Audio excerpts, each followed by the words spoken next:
Welcome to Verbal Pick Radio, where we give you a verbal image of life, and we are every day. People like to welcome you out to the show. Now, look, we got a very important and a special guest here on Verbal Pick Radio, which is also Verbal Pick TV, and that's Jahcorrian Burkes, right? Now, the reason why this is so special is because he's coming to us with a science, and it's a science of negotiation, right?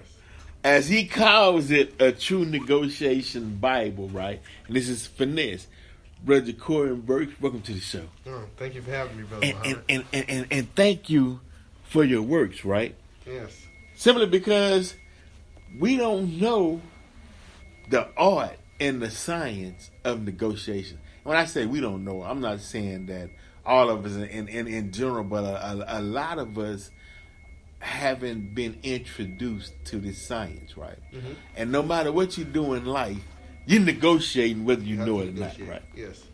Now, you broke this down into 7 steps, right? Mm-hmm. And I went through the book, and some of the things that I found that was important was, one, the shut up and listen. Mm-hmm. Now, how important is that, and how does that tie into negotiation? Well, it's very important for the simple fact, just the words itself, shut up and listen. You got to be able to hear. God gave us 2 ears and 1 mouth, to be able to listen is twice as much as we're able to speak. And so a lot of times, instead of us like searching or maybe thinking for the answer, if we just be quiet and listen, we may have already received the answer, and then we can move forward with our lives. So that's why that portion of it is so important. The shut up and listen phase were really all 7 steps within this book. Like you mentioned before, it's a science, but many times we go through life just doing the steps and not actually realizing what we're actually doing in that process. And so with this book, what you call the science, this would allow an individual to actually know what they're doing, so that they are intentional in their negotiating. Right. And they can win more.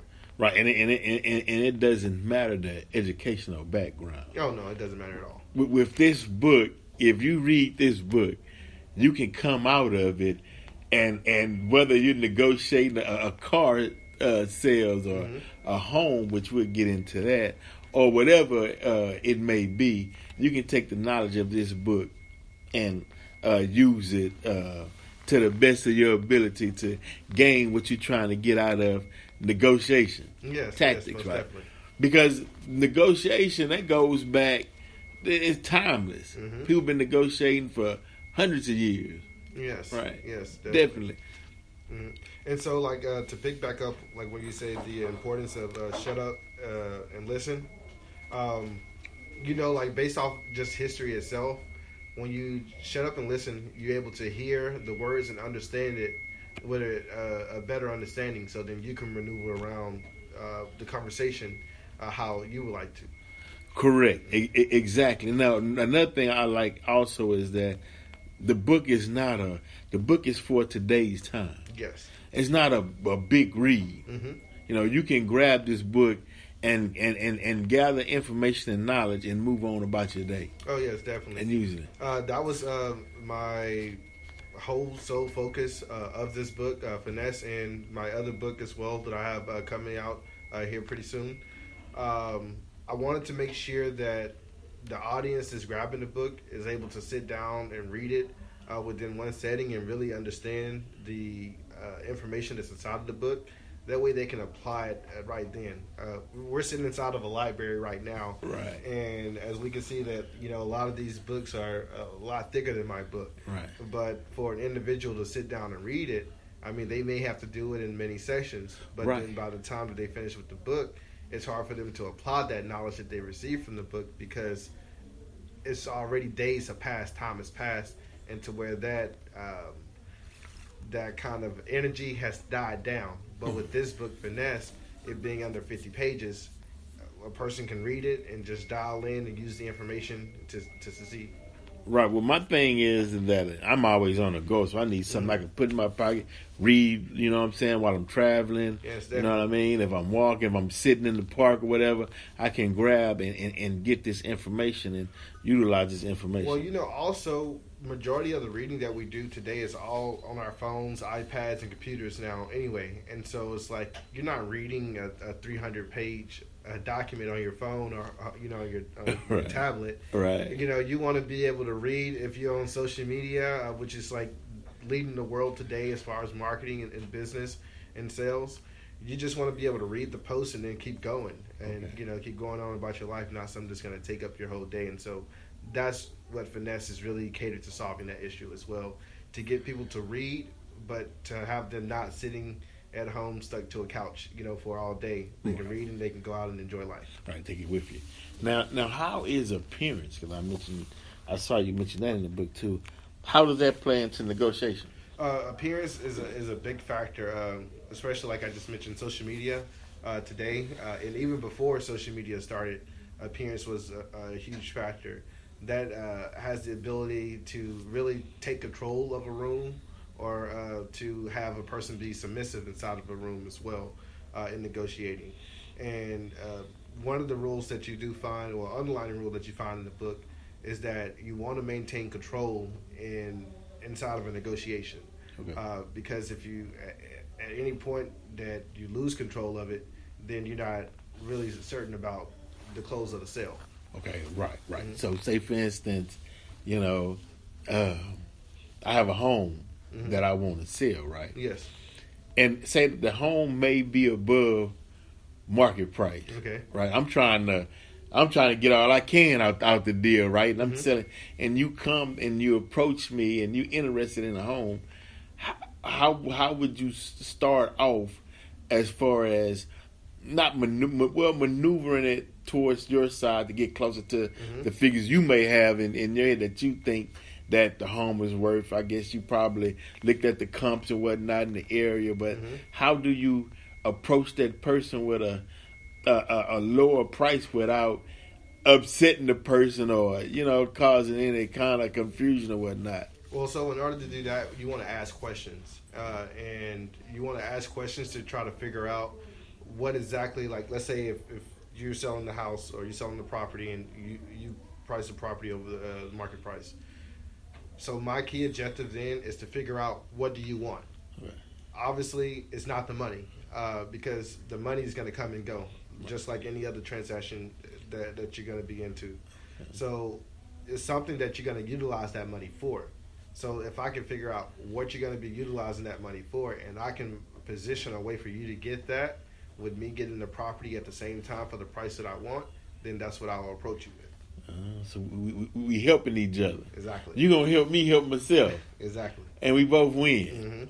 Okay, that is astounding because, and on this show we like to relate everything to the common man and woman, right? Yes.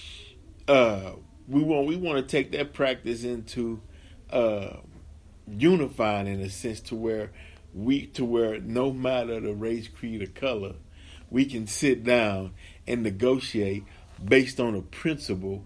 And you're saying that this is not personal. Yeah, no. In business, negotiating is never personal. It's always about, hey, I want this, you want this. How can we both achieve this together? Okay. And so you have in this book, Finesse, these skills, these 7 steps can be considered universal across the board, whether you in America or wherever you at on the planet. Yes, definitely. Dealing with individuals, you can use these 7 steps, and they'll work in your benefit. Yes. Man, that's powerful though, bro. But also, to pick up on the scenario that we just had, you want to make sure that you understand that you know who you're working with inside of the transaction, and that's what's going to give you the leverage to be able to maneuver how you would choose to within the 7 steps. And so, what I mean by knowing who you're in the transaction with, Maybe things like what do they like to do if they're married, if they have children, where places they go. You want to basically do like a whole 360 view of that individual's life, and then that way you can pinpoint exactly what they want, and then you can try to build your pitch in order to get what you want at the price that you want. Okay, so that's a lot of foreshadowing, but then that means you would have to know people skills. Yeah, people skills. I wouldn't necessarily say foreshadowing is preparation. Okay. I would say preparation is just because let's say for anyone, if they're going to a job interview, everyone's typically been to a job interview, right? Right. So if you go to a job interview, that's basically you're negotiating. You're negotiating. You're trying to sell this person on why they should hire you, or they're trying to sell you on why you should allow them to employ you. Right. And inside of that negotiation also is a price. Right. So in any negotiation, for anything to be considered a negotiation, there has to be a price involved, whether it's time or something of monetary value. And so you negotiate your time or money, whichever one there is on the line, and then that's how you move about that. Okay.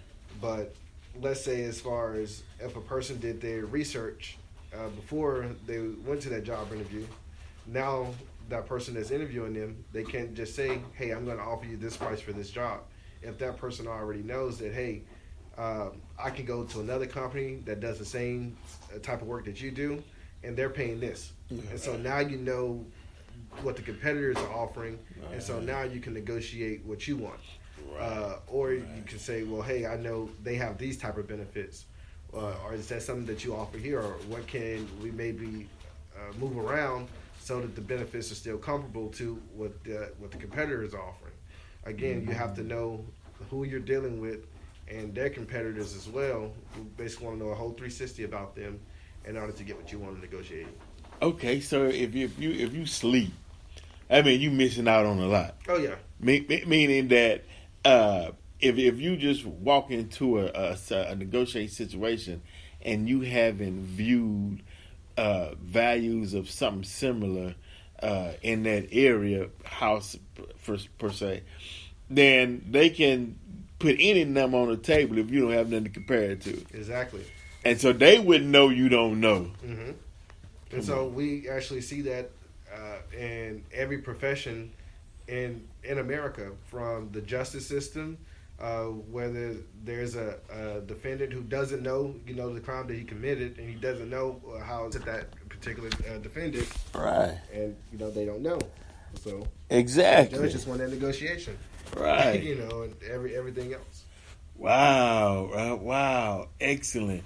Because I was reading in here too, as far as body language in the sense. Mm-hmm. You have to be a stout on that as well. Yes.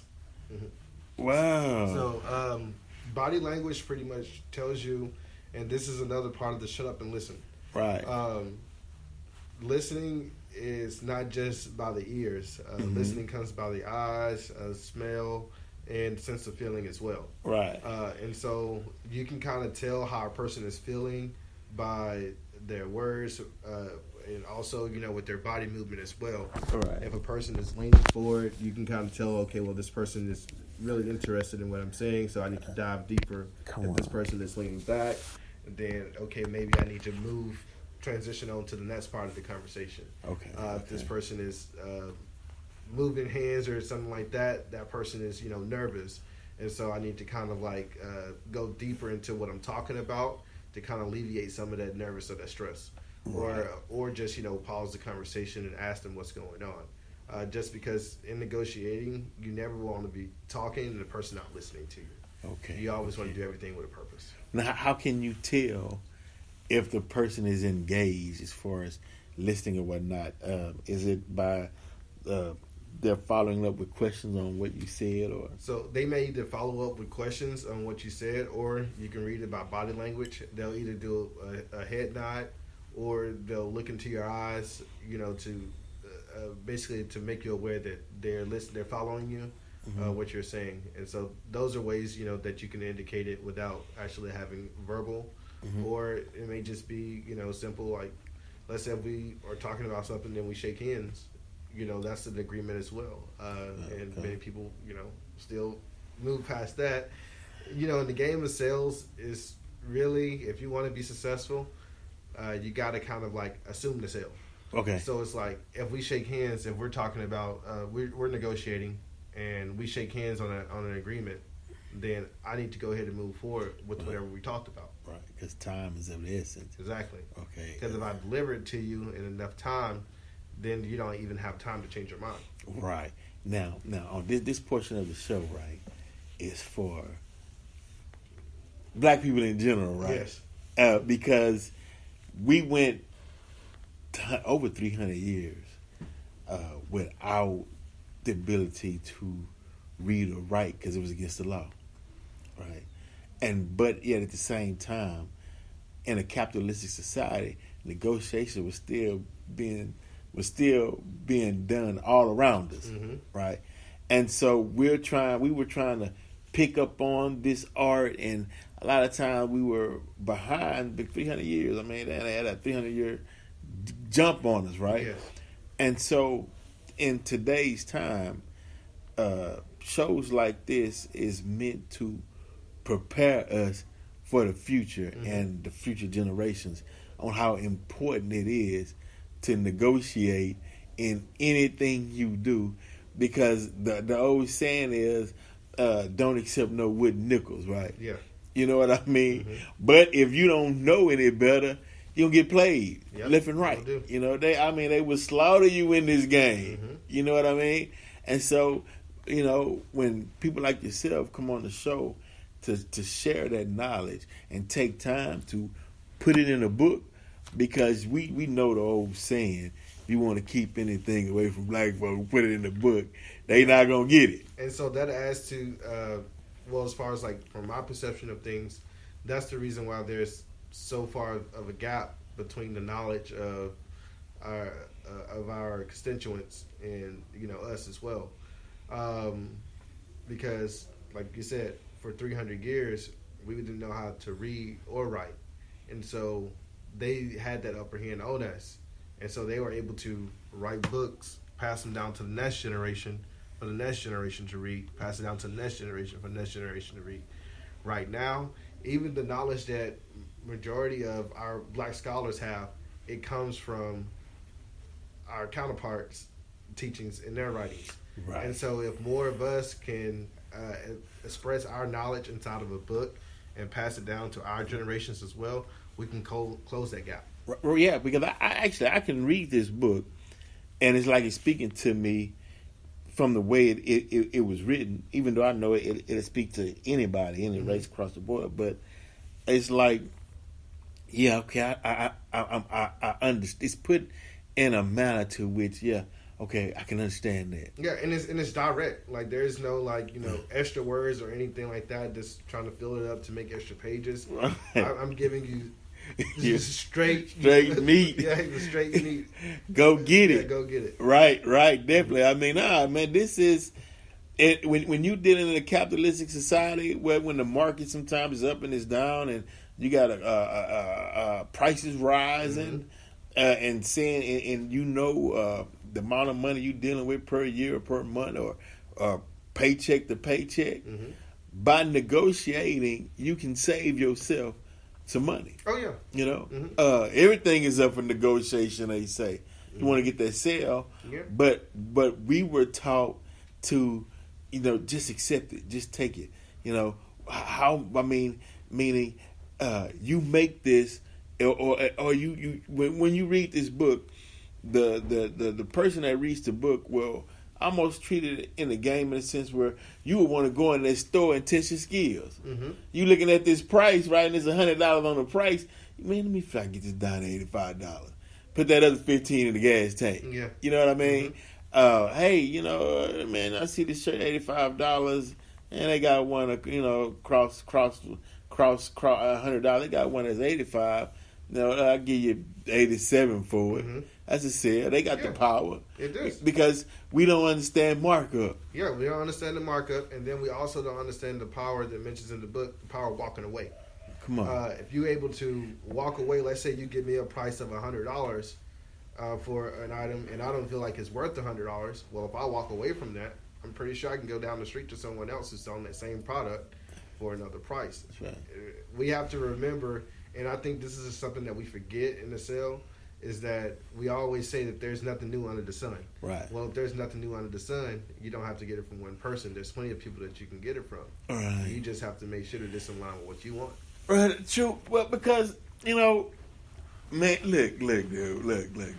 We so trapped, man, and I'm not blaming the church or nothing like that. Mm-hmm. I'm just saying, we so trapped in emotions to where we feel like we're hurting the other person's feelings if we turn around and walk away. Like, we feel like we trapped into this situation. Like it'll be against someone if we just walked out and say, I don't want this, I'm going somewhere, and get it cheaper or get it a price that's better for me. You know what I'm saying? As far because it may not always be as far as the cost of a product. It may be, you may love, the product may be cheaper, but you may just love the person that you're working with. Right. Or the product may be overly priced, but you just love the person that you're working with. Right. And so it's what's going to work better for you. Like, right. Everything comes with a price. It's not just money. It's right. your time. It's your energy. It's all factors that goes into that. Right. But you're right. Like, walking away is really like the biggest downfall for us is because we don't know how to just do that. Yeah. It's not. It's not about emotions. Mm-hmm. Because it's not about emotion. Yeah, It's about you, the individual, and what's best for you. And these are 7 steps and skills that you can use to get the outcome that you desire. Mm-hmm. Yeah, and walking away, there's many different people out there who's doing what you're trying to achieve. Mm-hmm. If one person, like you said, you go into the store and something is $100 and you want it for $85, yeah, then just don't get it at that place. Put your $15 in the tank, go somewhere else and spend your $85 on what you can get it for, or go online and shop it there. Right. Someone wants your $85.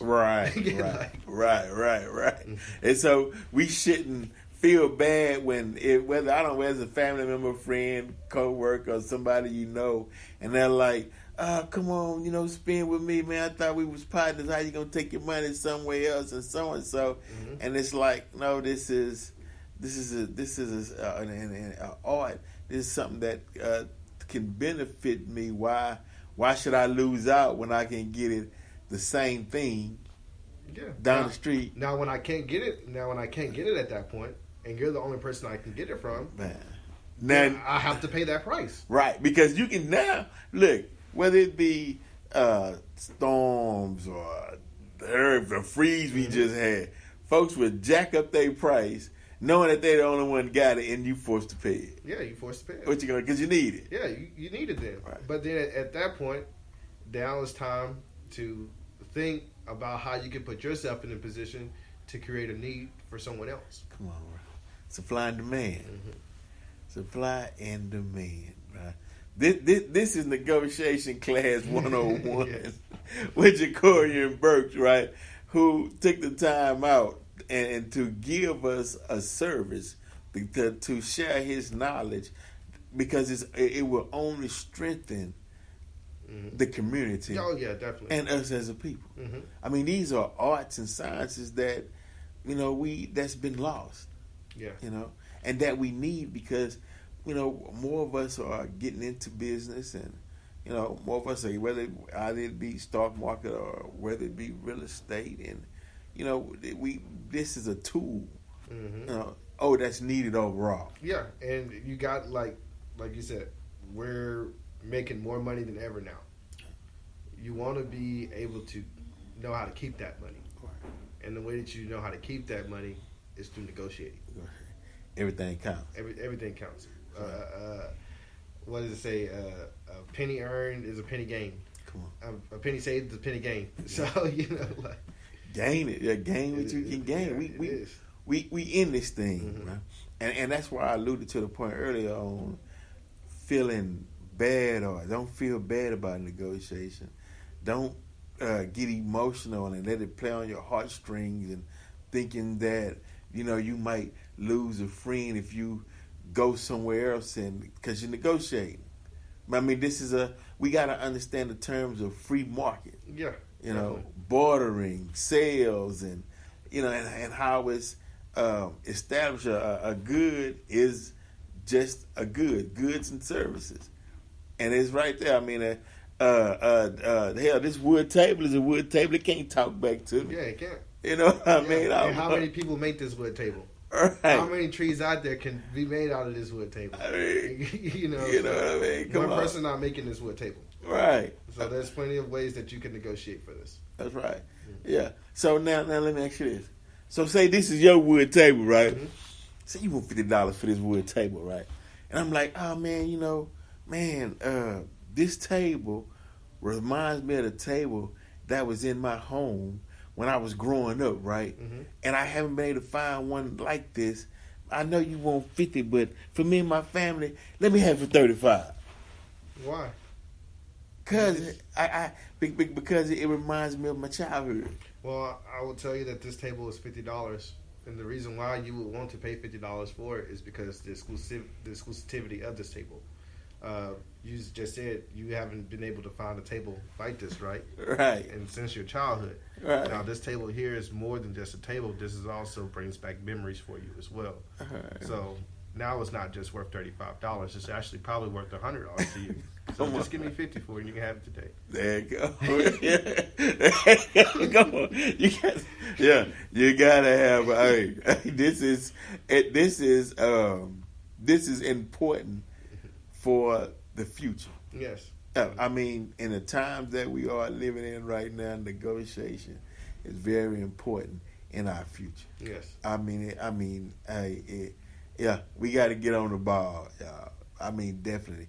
Those of you that's out there listening, how can they get a copy of Finesse? You can get a copy of Finesse by going to Amazon. I will tell you, Amazon is $35. I just did something that is like other people would probably call crazy, but you can actually get Finesse and my second book, How to Buy a House, Texas edition. You can get both of those on my website. It's Jahcorrian.com. And that's JAHCORRIN.com. And the book right now is actually free. You just have to pay for shipping. Oh, cool. So that's something that I plan on doing for the lifetime of the book. Well, really, as long as I'm here. Just because it's knowledge that I feel that needs to be passed off to any and everyone so that they can use it and, well, when everyone learns how to finesse, and then we'll go on to something else because there need to be a way to get around that as well. Now when you say how to buy a house, right? Mm-hmm. What are some of the things that you need to consider in buying a home? Because sometimes people want to buy a home to impress others, but don't consider the full scope of whether the homeowners that needs to be paid, the insurance on the home, the not equity. What I'm trying to say, when you put your money in every month, I can't. It's on top of my head anyway. With the interest or mortgage? No, not the interest or the mortgage. I'm at the top of my tongue. All right, it'll come to me, but man, and escrow. Okay. The mileage needs in escrow. And all that has to be considered. Yes. Lawn, the maintenance of the yard, and then you determine what you can afford. Right. So what are some of the underlying factors of someone who, saying, what, I'm tired of throwing my money away on an apartment. I'm ready to get me a home. What are some of the things that they need to internally look inside themselves and say, okay, this is the type of home I should be looking for, or this is the area I need to be looking for, or this is what I can afford. What are some of the key factors in deciding? So there's ultimately, you have to go through a lender or loan originator in order to get your pre-approval for a home if you're going to be financing. But for a person that has not hit that step yet, some things that they want to consider. Well, first and foremost, they want to consider their credit score. After their credit score, after showing that, preferably it needs to be a 620 or higher. But there are some lenders who can get you approved for a 580 or higher. So let's say a 620 or higher. The next thing you need to make sure that you have is at least four lines of credit, whether that's your credit cards or as far as rent or just something that you're getting billed for every month that's repeatedly. And then the next thing you need to look at is how much you're actually paying for rent. If you're able to afford rent and you're comfortable with affording rent, you're not having to live check to check, then that's a good indication that how much rent you're paying is how much house you can afford. Now, what we fail to realize is that the amount of rent that we're paying is not going to be the same amount of mortgage that we're going to pay. In today's time, we know rent is elevated. Like, there's a big markup on it. Some people are paying 2 times or 1.5 times what the actual mortgage of the house is. And so when you can say, like, let's say a person they may be living in a house that's maybe $2,400 to $3,000 a month in the Houston area. Well, they could probably go get that same house that's $3,000 and probably pay about $2,200 a month, for that mortgage. Right. And so then at that point they're saving $800. Let's say if somebody's on the lower end of that, many people in Houston, I think, for like 1-bedroom, 2-bedroom apartments for like something that's nice, decent, you're going to be paying anywhere from $800 to about $1,500 for that apartment. Well, $1,500 a month, that can get you a $200,000 house. Right. And so those are kind of the factors that you need to look at. But not only that, you also approach everything with a plan. You need to know the reason why you're buying that house. Don't buy a house because your friend or relative, they just bought a house and their house is nice and you want something to compete with them. That's not the reason you should do it. That person, you don't know their situation. They could have, bought that house to try to impress somebody else, and now you're falling down their same path because, you don't know what you're doing.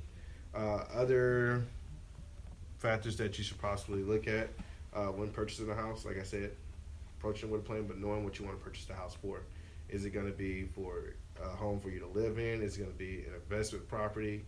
What is it going to be for, and what are you expecting to do with that home after 5 years of being inside of it? The reason why I say 5 years is because that's typically the mark of when something major happens in somebody's life every 5 years, whether it's like a health situation that has changed, or maybe a family member has grown up and gotten out of the house. Maybe they need more space. A family member has died. Maybe a change in jobs. You name it. You need to be thinking about what you got to do 5 years after you get inside that home. And that will help you be able to decide, okay, well, what's going to be my next step and how much home should I buy now? Come on, planning and everything, huh? Mm-hmm. Definitely. Oh, man, definitely. So, you all know where to purchase the book at. Add this to your cipher. Increase your knowledge. We're moving forward in time. Before we conclude, anything you like to add, Brother Jahcorrian? You can pick the book up at Jahcorrian.com. That is JAHCORRIAN.com. If you do /resources, you'll go straight to the book. And you have been listening to another episode of Verbal Pick Radio, where we are everyday people. And we out. Appreciate you, brother. Thank you for having me, Yes, brother. sir. All righty.